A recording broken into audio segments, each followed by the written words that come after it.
Hello friends, आस्वाद कुकिंगमध्ये तुम्हा सर्वांचे खूप खूप स्वागत आहे. आज आपण छान चमचमीत व मसालेदार असे देठ बनवणार आहोत.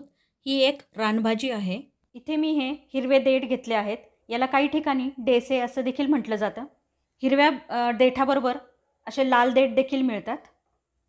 पितृपंधरवड्यामध्ये या देठांना खूप मागणी असते, कारण पितृपंधरवड्याच्या नैवेद्यामध्ये देठाला महत्त्वाचं स्थान आहे. हे देठ आपल्याला कट करून घ्यायचे आहेत. हे जे असं जाड देठ आहे ते असं मधनं कट करून त्याचे 2 भाग करून मग कट करून घ्यायचं आहे. हे देठ आपण कट करून घेणार आहोत. पाहू शकता असे थोडेसे सोलून घ्यायचे.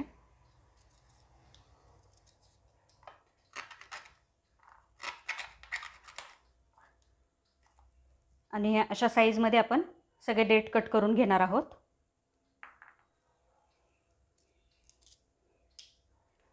हे असे ठेवून कट करायचं. याचा जो हा मुळाकडचा भाग आहे तो खूपच चवदार लागतो. थोडंसं वरनं सोलून घ्यायचं.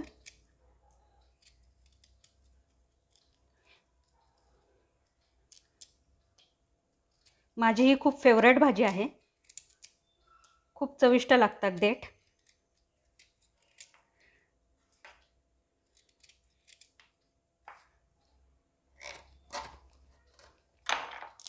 हे पहा असं कट करून घ्यायचं आहे. तर हा जाड आहे थोडासा देठ, त्यामुळे मी ह्याचे असे 2 भाग करणार आहे. हे पहा हा देखील देठ जाड आहे, त्यामुळे असा 2 भाग करून घ्यायचे आणि मग कट करायचं.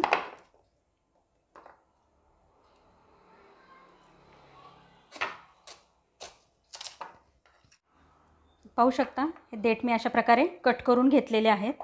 आता हे देठ कुकरला मी शिजवून घेणार आहे. वरती शिजवले तरी देखील चालेल, पण हे थोडेसे निबर आहेत, त्यामुळे मी कुकरला शिजवून घेणार आहे. हे देठ स्वच्छ धुवून घेतलेत. आता मी हे कुकरच्या भांड्यात टाकून घेणार आहे. तर यामध्ये हे अर्धा कप पाणी टाकून घेणार आहे. त्याचबरोबर याच्यात चवीपुरतं मीठ देखील टाकून घ्यायचं आहे. मीठ सगळ्या देठांना व्यवस्थित लावून घ्यायचं आहे. आता हा डबा मी कुकरला लावून 4 शिट्ट्या करून घेणार आहे. जर देठ थोडेसे पातळ असतील तर 3 शिट्ट्या देखील सफिशियंट आहेत, परंतु हे देठ निब्बर असल्यामुळे मी 4 शिट्ट्या करून घेणार आहे. हे देठ कुकरला व्यवस्थित उकडून घेतलेले आहेत. आता आपण याच्यासाठी लागणाऱ्या मसाल्याची तयारी करूयात. या ठिकाणी मी हे 2 कांदे घेतले आहेत. हे कांदे उभे कट करून भाजून घ्यायचे. तर मी हे साल काढून कट करून घेते. कांद्यांचं साल काढून झालेलं आहे. आता हे मी उभे कट करून घेणार आहे, म्हणजे मग ते व्यवस्थित भाजले जातील. या 2 कांद्यांबरोबरच इथे मी हे अर्धी वाटी किसलेलं सुकं खोबरं घेतलं आहे. हे दोन्ही आपल्याला व्यवस्थित भाजून घ्यायचं आहे. इथे पॅनमध्ये 1 टेबलस्पून तेल टाकून घेतलेलं आहे. त्याच्यात हा कट केलेला कांदा परतून घ्यायचा आहे.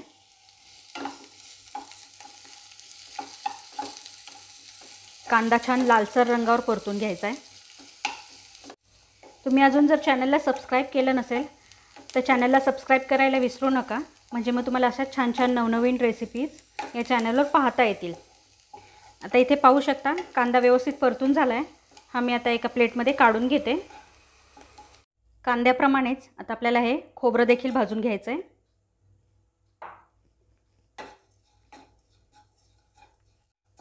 पाहू शकता खोबरं देखील व्यवस्थित भाजून झालं आहे. आता हे खोबरं देखील मी काढून घेते. आता आपल्याला हे भाजलेलं कांदा खोबरं, 10 ते 15 लसणाच्या पाकळ्या, आलं आणि कोथिंबीर हे सर्व आपल्याला मिक्सरवर छान बारीक वाटून घ्यायचं आहे. थोडंसं पाणी टाकून पाहू शकता हा मसाला असा छान बारीक वाटून घेतला आहे. तर तेल तापलं की आपण ह्याच्यात हा वाटलेला मसाला टाकून घ्यायचा आहे. गॅसची फ्लेम बारीक केलेली आहे. आता ह्याच्यात पाव चमचा हिंग, हे अर्धा चमचा हळद, 2 चमचे कांदा लसूण मसाला आणि हा 1 चमचा लाल मिरची पावडर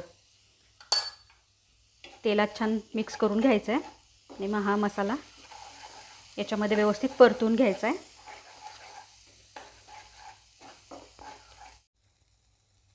आता यामध्ये या मसाल्यापुरतंच मीठ टाकून घ्यायचं आहे, कारण मगाशी देठ शिजायला टाकताना आपण त्याच्यात मीठ देखील टाकलेलं होतं, त्यामुळे फक्त मसाल्यापुरतं आपल्याला ह्याच्यामध्ये मीठ टाकून घ्यायचं आहे।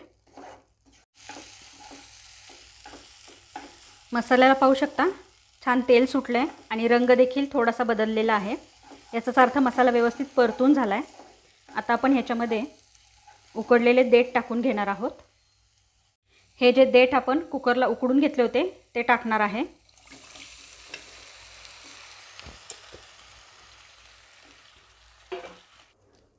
छान मिक्स करून घ्यायचे।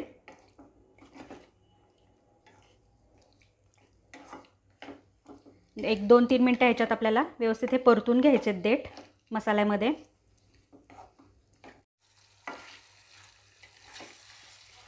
देठ मसाल्यामध्ये 2-3 मिनटं छान परतून झालेले आहेत आणि आता हे देठ खाण्यासाठी तयार आहेत। मी हे एका बाउलमध्ये काढून घेते। आता हे देठ मी ह्या भांड्यात काढून घेते। मस्त झालेत देठ, छान चमचमीत मसालेदार, पाहू शकता।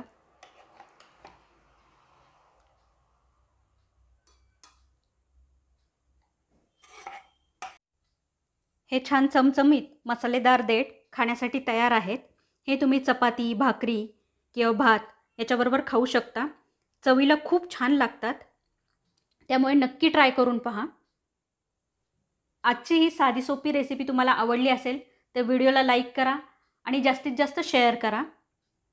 त्याचबरोबर अजून तुम्ही जर चॅनलला सबस्क्राईब केलं नसेल तर चॅनलला लवकरात लवकर सबस्क्राईब करा, म्हणजे मग तुम्हाला अशा छान छान नवनवीन रेसिपीज पाहता येतील। चला तर मग पुन्हा भेटूया अशाच एखाद्या नवीन छानशा चटपटीत रेसिपीसोबत। तोपर्यंत मस्त खा आणि स्वस्थ राहा। Bye bye.